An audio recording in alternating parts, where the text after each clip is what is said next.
Hey guys, what's up? JK with Porn Reboot here.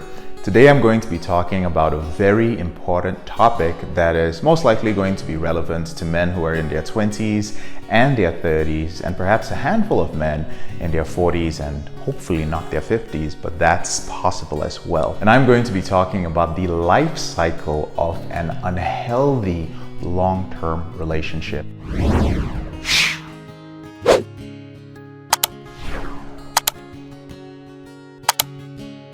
Now, I decided to talk about this because a lot of men reach out to me and ask me if it's okay for them to get into a long-term relationship or to get married in order to have sex due to, their conservative culture that they're raised in, or just because they believe that they have to be in a relationship in order to have sex. Some men also believe it's going to help them quit porn, but it's not. Unfortunately, the pain that I've noticed that comes to these men when they are unprepared to get into relationships is not necessarily from pornography. I'll be talking about that another day. I would like to talk about another sort of pain that many men carry in a traumatic way, and I often end up running into men like this and kind of working with them through their pain. The less knowledgeable and experienced you are when it comes to dating women and being in relationships with women, the higher your chance of getting hurt by women. And I'm referring to infidelity here.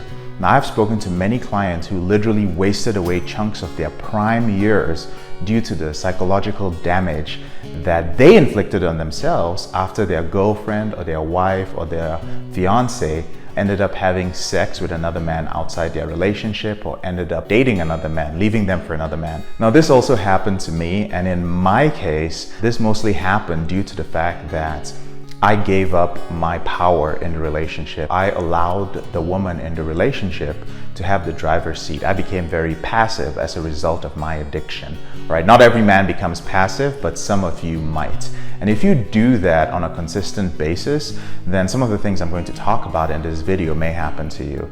So I'm going to be outlining the basic life cycle of most long-term unhealthy relationships in, the Western world, but maybe this happens all over the world. And hopefully you can learn a few healthier patterns of being in a relationship. Now, in my professional experience, this is the most common cycle. And I am painting with very broad strokes here, okay? But I am positive that there are going to be a bunch of men who can relate to this. Now, this is broken up into stages. So at each stage, you have the freedom to choose how your relationship is going to proceed. And as a man, I believe that you are responsible for your relationship to a certain extent. And whether it survives or thrives is largely up to you. Now, of course, the ultimate prevention to experiencing pain in a relationship is not to let a woman into your life, and I don't think that makes sense. I do know that there are a lot of men out there who are going their own way, or who are black-pilled or whatever, who feel that there is no hope, but rest assured, there is hope. You just have to learn how to control yourself better and accept the reality of the world. Now, for some of you, this may be a painful video because you might have been through this cycle before, and that's okay. Once bitten, twice shy. And for others, you may recognize one or more of the stages in your current relationship. So please, if you recognize it, don't live in denial, okay? Fix it or get out of the relationship. So be aware, all right? The first stage is when you meet a woman and you guys are going on multiple dates and you're having lots of sex. So, good times. You can't have enough of each other, your future looks so bright, the sex is awesome, she's fantastic, and you're starting to really justify the time you're spending with her. Maybe you're seeing other women, but she's sexy, she's hot, you like her personality, you can possibly see a future with her. The second stage is when you start living with her, cohabitation, or you start spending a lot of time with her in her place or in your place. You really like her. You both get along really well. You can spend hours together talking about nothing. Time flies when you guys are together. And she slowly starts leaving her stuff at your place, okay? She does this so she can spend more time with you. Eventually you move in together, or you just spend a lot of time in each other's place. The sex is still great, and you're still getting to know each other a little bit better. Now, the third stage is when the frequency of the sex you're having reduces. Now, you're not having as much sex, but you guys still have strong feelings, you're still connected, you're comfortable in the relationship that you have. But usually at this time, you've probably discussed or confronted each other on maybe some bad habits or tendencies that you noticed. Maybe you guys have made some concessions and you guys have agreed on some things so that you guys can get along. And even though you're both familiar with each other, you're starting to slowly take yourself for granted. Now, the next stage is where things start falling apart. Typically, again, broad strokes I'm painting with, okay? Usually, your partner asks you for something. It might be more time, it may be money, I don't know how rare that is, but she does this and she compares you, she compares you to another man. Sometimes it's her love language. She wants more time with you, or she wants gifts, or she wants validation, she wants words of affirmation. And then you start worrying that, oh, maybe I can't give her these things, or maybe you don't know how to express that love language, as it's called. And this is a very crucial point in the relationship, because usually at this point you have two choices. So you either find a way to make this work or you don't. And many men who struggle with pornography are absolutely clueless as to what most women want. Well, most of us are, even if we're not struggling with pornography. The next stage is that she's no longer into sex. She's tired, she's no longer enthusiastic about it, especially if you guys are living together. Sometimes she has a headache, she doesn't want to have sex with you. And then the next stage is when you start getting a lot of drama from her. Usually this is in terms of a little bit more complaining, but even though she's complained before, she suddenly becomes intolerant to certain aspects of your lifestyle. And in the past, she used to be fine with these things, okay? It could be anything. It could be your behavior in the bathroom, your habits in the bathroom, your personal hygiene, the hours you work, your beard, your friends, really anything could come up, okay?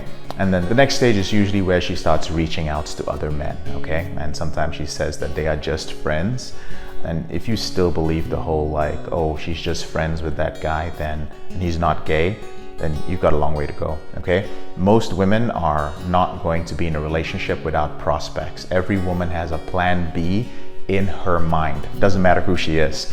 So for every attractive woman that you date, understand that there are a bunch of men who are waiting on the sidelines, who are simply waiting for you to screw up, okay? And many of them are really good at identifying each particular stage in the cycle of your relationship. Again, this is if you're dating a very attractive woman, and they're not going to hesitate to exploit it, okay? Usually your relationship is done at this point, but you can also salvage it.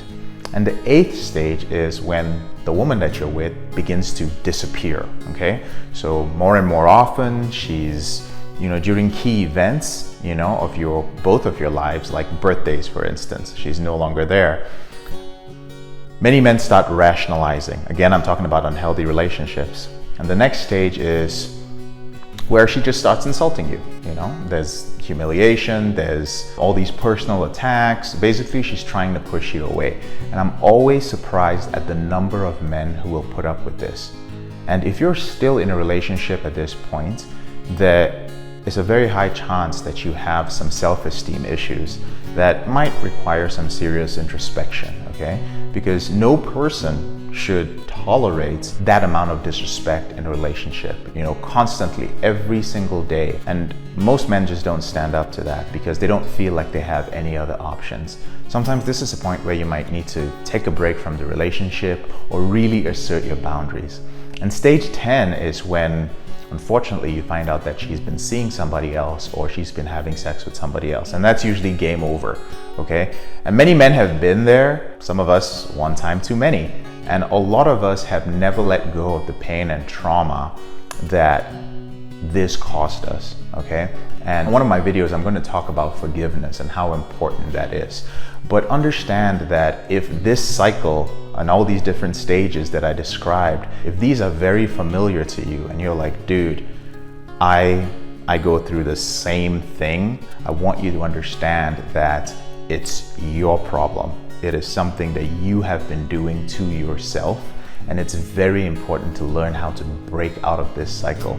Now, I do want to make it clear that I was very hesitant to shoot this video because it's very easy for people to watch it and get the impression that this was my personal experience. I take responsibility in every case, in every relationship that I've ever been in that ended. That's just me, that's what I do. I think it's healthy to do that. And maybe the other person may not have been the most perfect person, but I didn't know better, and sometimes I knew better, and I still made that mistake in the relationship. So again, like I said, there's a lot of generalization in here. This is not to categorize men or women in a specific way. They are just a group of men who end up in unhealthy relationships that follow this cycle all the time. The question is, why do you go through that? Why is it that one woman can be in a relationship with you and go through that exact same cycle, but she can end up with another man and live happily ever after? Why does this happen? Now, another question I want you to ask yourself is the role pornography plays in this behavior. So personally, I feel like this was something important to address, and soon I'll be addressing another important thing in relationships, which is the impact that pornography has on your relationship. We can go really deep into that, but for those of you who are single, those of you who are in a relationship like that, specifically men in your 20s and in your 30s who keep playing this game, all right?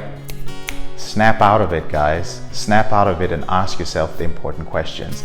So I'd like to start a discussion in the comment section. I would like to know what some of you guys think about that, how accurate that is.